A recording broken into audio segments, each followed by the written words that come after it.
Recording by Nick Number. After a Few Words by Randall Garrett.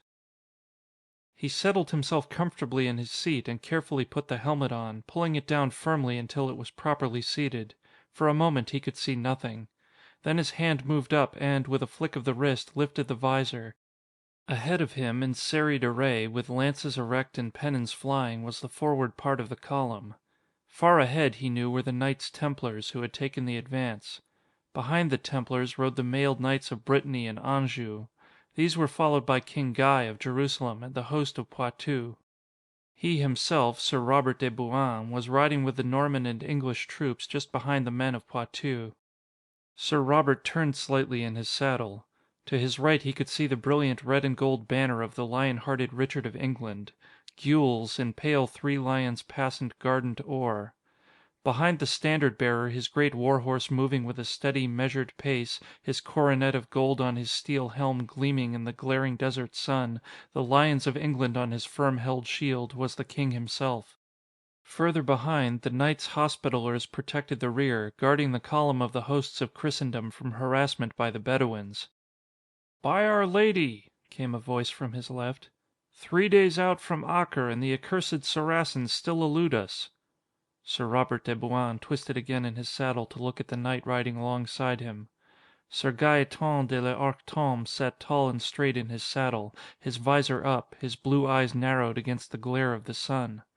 Sir Robert's lips formed a smile. "They are not far off, Sir Gaeton. They have been following us. As we march parallel to the sea-coast, so they have been marching with us in those hills to the east." "Like the jackals they are," said Sir Gaeton.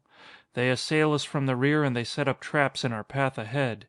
Our spies tell us that the Turks lie ahead of us in countless numbers, and yet they fear to face us in open battle."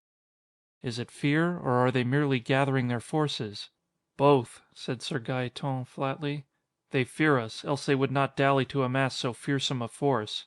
If, as our informers tell us, there are uncounted Turks to the fore, and if, as we are aware, our rear is being dogged by the Bedouin and the Black Horsemen of Egypt, it would seem that Saladin has at hand more than enough to overcome us, were they all truly Christian knights." "Give them time. We must wait for their attack, Sir Knight. It were foolhardy to attempt to seek them in their own hills, and yet they must stop us. They will attack before we reach Jerusalem, fear not." "We of Gascony fear no heathen Mussulman," Sir Gaeton growled. "It's this hellish heat that is driving me mad." He pointed toward the eastern hills. "The sun is yet low, and already the heat is unbearable."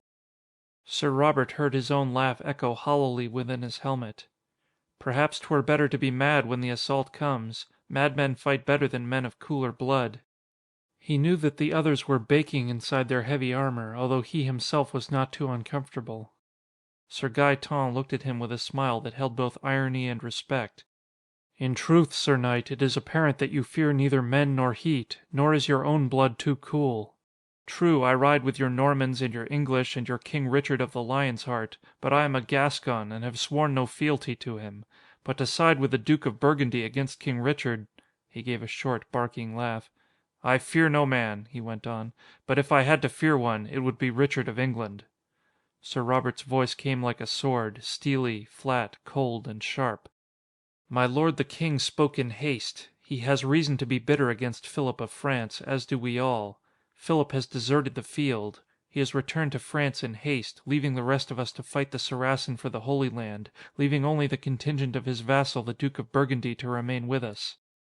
"Richard of England has never been on the best of terms with Philip Augustus," said Sir Gaeton. "No, and with good cause, but he allowed his anger against Philip to colour his judgment when he spoke harshly against the Duke of Burgundy. The Duke is no coward, and Richard Plantagenet well knows it. As I said, he spoke in haste." "And you intervened," said Sir Gaeton. "It was my duty." Sir Robert's voice was stubborn. "Could we have permitted a quarrel to develop between the two finest knights and war leaders in Christendom at this crucial point? The desertion of Philip of France has cost us dearly. Could we permit the desertion of Burgundy too?" "You did what must be done in honour," the Gascon conceded. "But you have not gained the love of Richard by doing so." Sir Robert felt his jaw set firmly. "My king knows I am loyal." Sir Gaeton said nothing more, but there was a look in his eyes that showed that he felt that Richard of England might even doubt the loyalty of Sir Robert de Bouain. Sir Robert rode on in silence, feeling the movement of the horse beneath him. There was a sudden sound to the rear. Like a wash of the tide from the sea came the sound of Saracen war cries and the clash of steel on steel, mingled with the sounds of horses in agony and anger. Sir Robert turned his horse to look. The Negro troops of Saladin's Egyptian contingent were thundering down upon the rear. They clashed with the Hospitallers, slamming in like a rain of heavy stones, too close in for the use of bows. There was only the sword against armor, like the sound of 1,000 hammers against 1,000 anvils.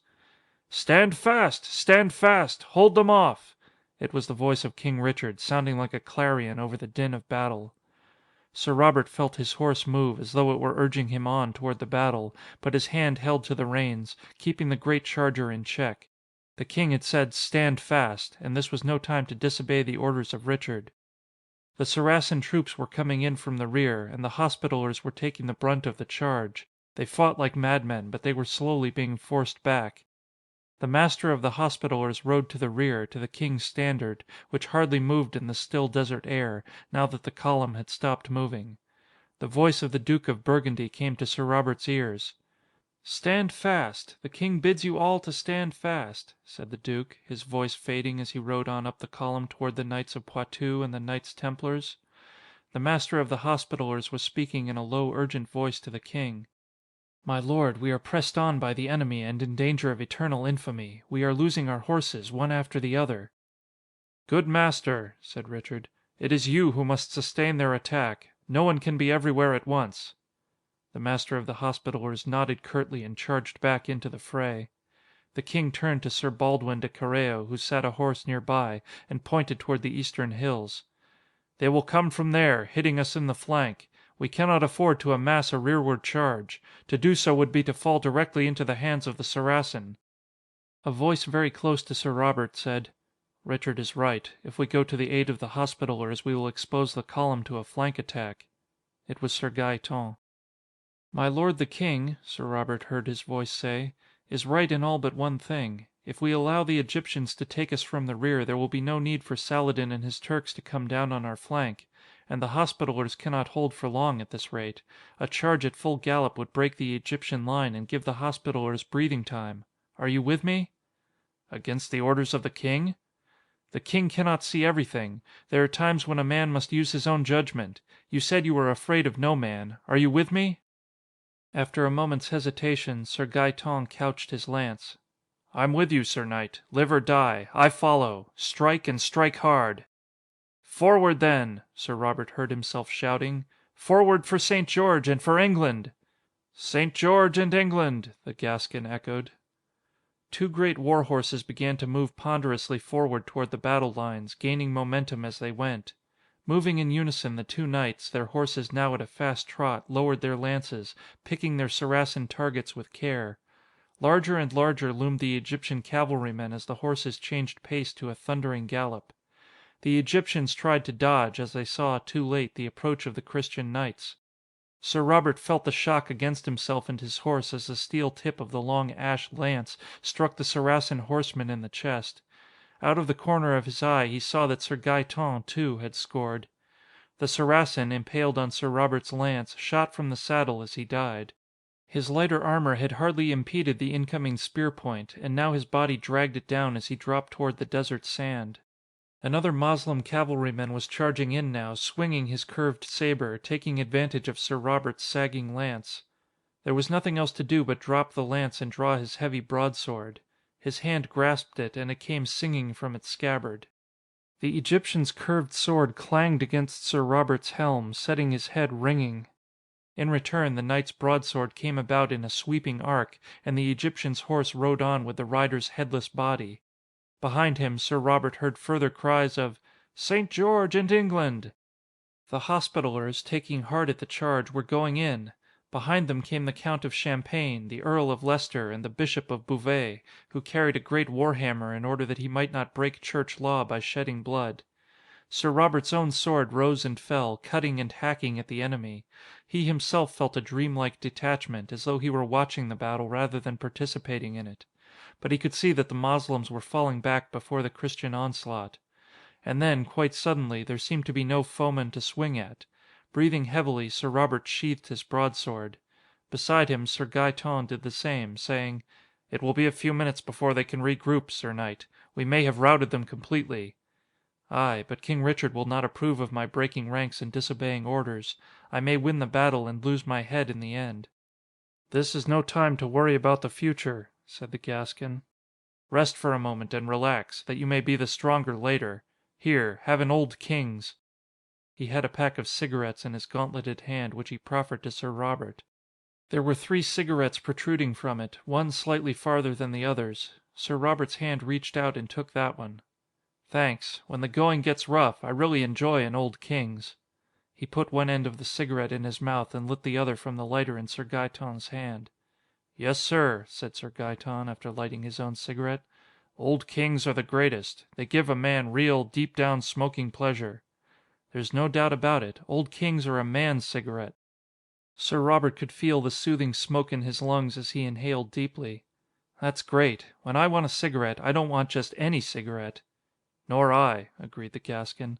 "Old Kings is the only real cigarette when you're doing a real man's work." "That's for sure." Sir Robert watched a smoke ring expand in the air. There was a sudden clash of arms off to their left. Sir Robert dropped his cigarette to the ground. "The trouble is that doing a real he-man's work doesn't always allow you to enjoy the fine, rich tobaccos of Old Kings right down to the very end." "No, but you can always light another later," said the Gascon knight. King Richard, on seeing his army moving suddenly toward the harassed rear, had realized the danger and had charged through the Hospitallers to get into the thick of the fray. Now the Turks were charging down from the hills, hitting, not the flank as he had expected, but the rear. Saladin had expected him to hold fast. Sir Robert and Sir Gaeton spurred their chargers toward the flapping banner of England. The fierce warrior king of England, his mighty sword in hand, was cutting down Turks as though they were grain stalks, but still the Saracen horde pressed on. More and more of the terrible Turks came boiling down out of the hills, their glittering scimitars swinging. Sir Robert lost all track of time. There was nothing to do but keep his own great broadsword moving, swinging like some gigantic metronome as he hacked down the Moslem foes. And then, suddenly, he found himself surrounded by the Saracens. He was isolated and alone, cut off from the rest of the Christian forces. He glanced quickly around as he slashed another Saracen from pate to breastbone. Where was Sir Gaeton? Where were the others? Where was the red and gold banner of Richard? He caught a glimpse of the fluttering banner far to the rear and started to fall back. And then he saw another knight nearby, a huge man who swung his sparkling blade with power and force. On his steel helm gleamed a golden coronet. Richard! And the great king, in spite of his prowess, was outnumbered heavily and would, within seconds, be cut down by the Saracen horde. Without hesitation, Sir Robert plunged his horse toward the surrounded monarch, his great blade cutting a path before him. He saw Richard go down, falling from the saddle of his charger, but by that time his own sword was cutting into the screaming Saracens and they had no time to attempt any further mischief to the king. They had their hands full with Sir Robert de Bouain.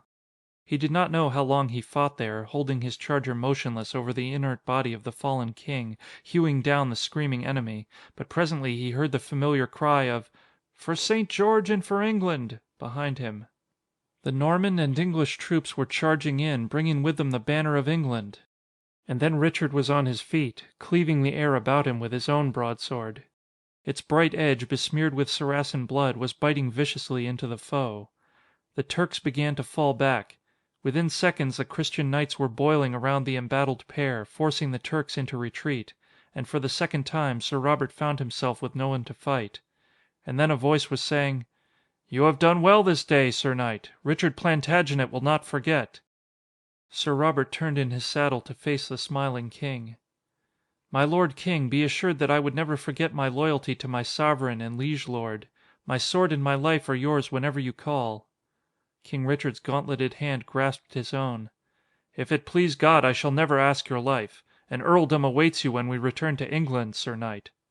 And then the king mounted his horse and was running full gallop after the retreating Saracens. Robert took off his helmet. He blinked for a second to adjust his eyes to the relative dimness of the studio.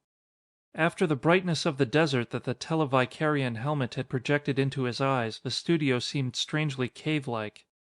"How'd you like it, Bob?" asked one of the 2 producers of the show. Robert Bowen nodded briskly and patted the televic helmet. "It was okay," he said. "Good show, a little talky at the beginning, and it needs a better fade out, but the action scenes were fine.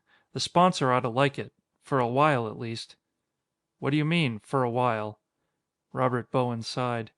"If this thing goes on the air the way it is, he'll lose sales." "Why? Commercial not good enough?" "Too good! Man, I've smoked Old Kings, and believe me, the real thing never tasted as good as that cigarette did in the commercial." End of After a Few Words by Randall Garrett. Recording by Nick Number.